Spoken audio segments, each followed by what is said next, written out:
Okay, you ready for another baler modification, Tim? Yes. Really? Yes. This is a simple modification. It isn't costing me anything. Well, yes. It's costing a shit pile of money, but it is mechanically nothing. It is doing absolutely nothing mechanically. This baler was built to pack a bale so freaking tight you can't get your fingers under it. The problem is this. The baling twine. 4,440 is what I use. Now 4,440 back, say 10 years ago, was like new on the scene, and it was the toughest baling twine you could get. I think they did make a 500, but it was ridiculously expensive and I never bought it. So I was always happy with 4,440, but now with this baler, I'm not happy. So what I'm doing is I am putting in this. Now this stuff, you can see the size of the knot now, it's huge. This stuff is probably almost a third again as thick as, well, you can see the difference. Maybe you can't. I don't know if you can. I can. You see the difference in the twine. The crone is much thicker. It's made in the USA, by the way. See, American flag there. And what I'm going to do is I'm putting it on the 1st and the 6th string, because that's where the bales break at. They don't break in the center. You could actually take probably the 2 center strings out and not lose anything, really. I mean, the bales won't be square at that point, but if you do have a problem with a center knotter, then you could just disengage them. But the ends, if you pop an outside string, the other 4, well, it'll break 4 more, 3 more. Anyways, it turns into a big freaking banana, and then that's it. You got to rip it apart. But for the most part, that's what I'm doing. I'm going to put these on the 1st and the 6th string, so that. Oh, and this is 660 pound knot strength, not 440. So that's the difference there. Now, these balls come in a package of 2. Each one is, they're not, I don't believe, well, here's the issue. I paid $85 for these things. Now, when I when I bought them, I thought, what the hell, am I crazy or something? But then I got the pallet apart, and I only bought 20 because I don't need that many. There's just a couple of spots that I really want to pack the bales tight for, and it's just an experiment. Well, we got the pallet opened up, and they're not individually packed. They're packaged in 2, which would make a hell of a lot more sense. $85 for a pair of them, which would be over $40 a piece, which is still double. Well, this here, I think I paid $25.25 for this, and these here at $85, I don't think so. I mean, I think that they screwed up in their system. I normally would have said no freaking way, but you know what, it's just, I want to try it, and you know, sometimes you spend a little more money for an experiment, and if it goes wrong, then I can always take it back. Is that a fart? Did you fart on my video?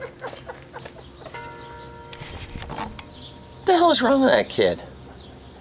I swear to God. Anyway, he ruined the whole thing, but I'll post it anyway because he's disgusting.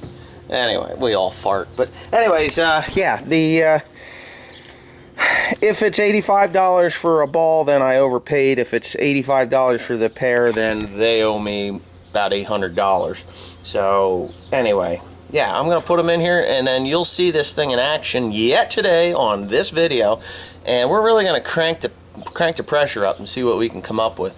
I was hoping to get around 1,000 instead of 750 pounds on the computer, which I'm pretty sure I can. I really think that it'll work out really well. But it takes 5 balls to run 1 strand continuously. And that should last me a couple hundred bales, those 5 balls. So anyway, Timothy. Okay, so there's number 6. This is the upper and the lower, or this is the upper and this is the lower number 6. As you can see, right there's the map. Don't worry about that one. That's the spare. That's just a spare. So anyways, this is the whole bank for your 4, 5, and 6 twine. Go ahead and shut it. Okay, so there's the second bank of twine. So this is your uppers. Why they put it on the lower, I have no idea. And then your lowers are up high, and it just does that for the first and the 6th knot or string.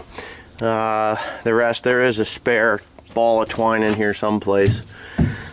Okay, here it is on the end, just in case you run out somewhere, at least you have a spare on either side.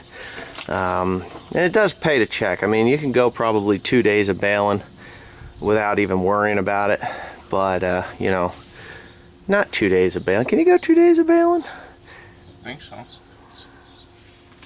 I don't remember. I mean, I think this here should last about four or five, between these two here, 400 or 500 bales, maybe 600 bales, I don't know. About 600 bales, I guess. I never run out with this baler. The old 2000 baler I used to run out. Watch your head. Okay, so yeah, now I'm running the baler.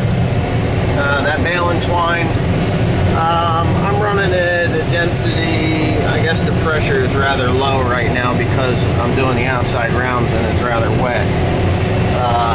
But the density, I've got it at 45, where I have been running it about 40, 38, 39, 40, and you know, they're so tight that you can't get your fingers under the string. So I gained about, I'm going to say 5-6 points on my density scale, because the pressure on the walls varies, especially in wet hay or wetter hay, damper hay I should say. I just go by that number right above that triangle there. Now the reason that triangle's there is because my bale chute sensor for some reason has stopped working, and I need to figure out what's wrong with it. But I'm too cheap to pay the service call. I mean, it's $137,000 for the baler, but I'm too cheap to call for a couple $100 for a service man to come out and fix it. And besides, that bale chute, I can see when it's down. I remember when it's up, and I really don't care about that thing. So what I think I'll do if I absolutely have to fix it is grab a sensor from another place and stick it on there to see if that's the problem. But right now, I don't care. So anyways, yeah, the baler, the baling twine, I honestly don't think it's worth what I've gained in density.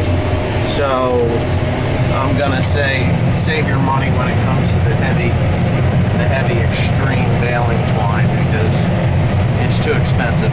It's just, unless you put them on every one, and I still don't think that that's gonna make a difference. I mean, this is snapping them pretty easy. Check. Come on. Now see what happens when I'm baling, talking on this thing, and doing the outside down. It didn't plug up, but it is pinching, and I can raise that table a bit. Maybe I'll get it down. There it goes. Good thing those wings aren't on there. But anyways, yeah, thanks for watching my extreme bale twine video.